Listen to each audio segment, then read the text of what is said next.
Alright, so this is just a quick insert video. I'm actually going to do 3 of 4 today. So I'm in a blender and I'm going to make Jinx's main HUD or her main overlay. So as you can see right now, there's nothing. I'm going to put just some detail in the UI on the top and the right. I'm gonna see what I'm gonna do, but definitely I'm gonna put some on the very top and on the bottom right. I got this battery type look for some reason, like 2 lines and a line hanging down. But I'm gonna mess with it. But I have 3D some 3D parts that I'm gonna put in here because she shoots. Yeah. Okay, so she can shoot up to 5 times, and then there's a small cooldown. So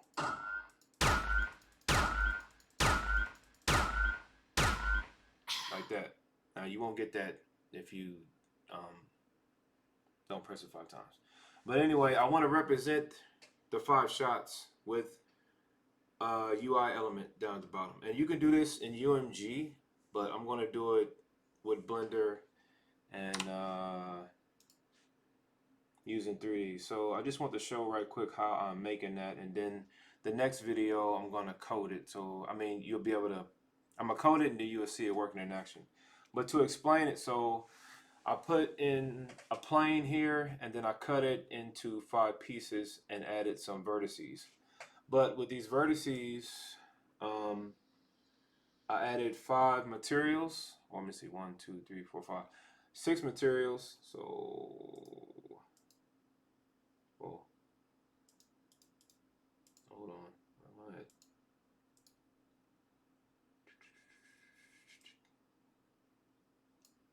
Okay, so let's add material 1. Oh, what's going on? Okay, okay, how about that? Um, let me name this correctly. Oh no, this is the base color. So base color, okay, and then let's give it a different color so I can see it. Also, turn on material view so I can see where it's at. And for the base color, it's going to be at the bottom right here. So as she shoots, the top part of this is going to disappear, but the bottom part is going to stay there.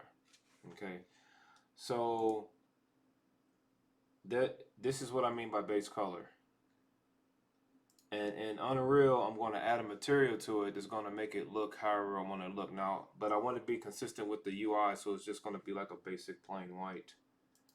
And I'm coloring anything in here just so as I put the different colors in, I can decipher what's the different materials on here. So they can literally be like pink, blue, whatever. Just something so that you can recognize what color is what. Also, where you missed that. So like, see, I didn't get that piece right there. So what I want to do is Shift Control C and assign. So boom, that's consistent. And then come over here and I have too many. Did I press that many times? Okay. I'm like, what is going on? Okay, so can't remove those in edit mode. All right. See, that's what I thought. Okay, let's fix this. What do I do? Okay, I'm in. Okay, so let's fix that. I put the first one that you add here, the first material that you add is always the base one, but I had too many here and I didn't see it. So I'm gonna fix that right quick. So I'm gonna just select the top of these.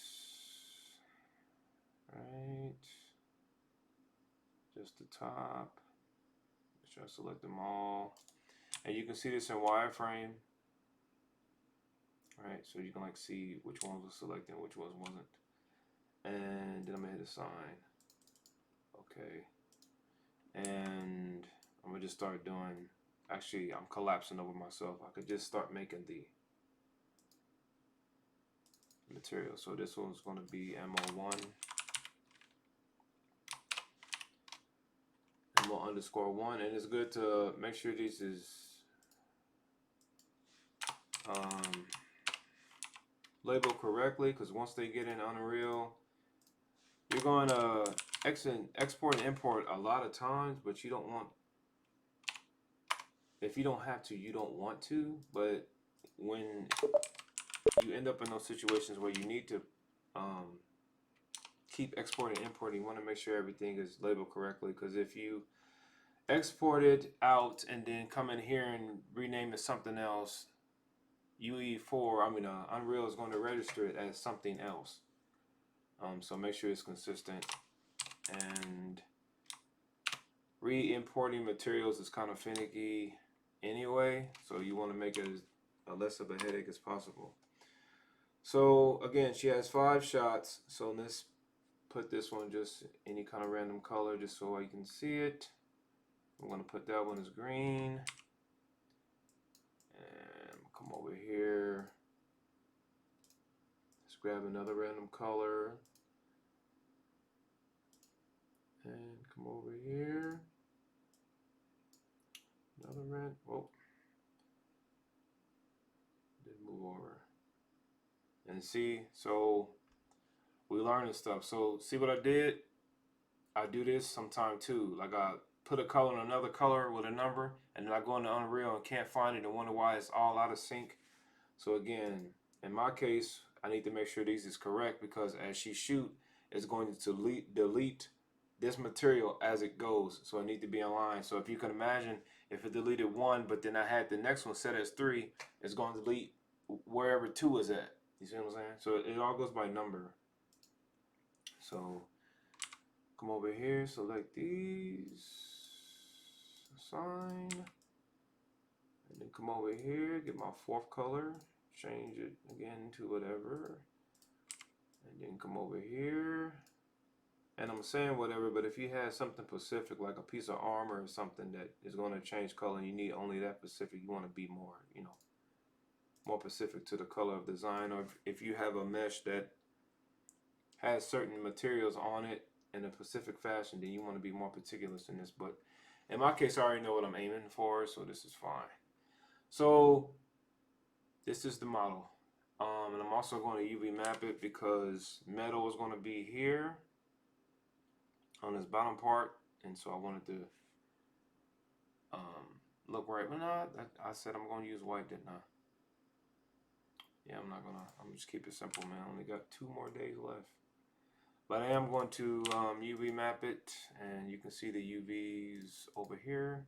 That's what they look like. It should be fine. I'm just putting a solid color on there. And save it. I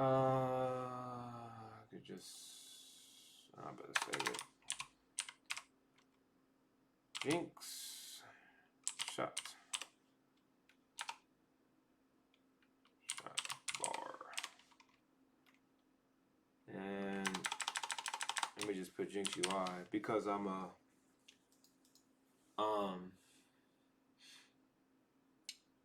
gonna add 2 more materials now that I'm thinking about it, because she has a health bar. She can get hit up to 2 times. Then I'm gonna add like a little face when you are connected to the object and when you're not. So I might draw some stuff. I gotta do some drawing tomorrow. I want to get to it tonight, but I might not get to it as planned, because I started adding really trying to wrap up a lot of stuff, a lot of little details. So yeah, so this is it. So this is what it's going to do in concept. So when it's in the game, you can see it again. As I shoot, it's going to delete the top part, or set the top opacity of this reloading UI invisible, and then it's going to come back over a certain period of time. All right. Video 3 coming up in about an hour for me.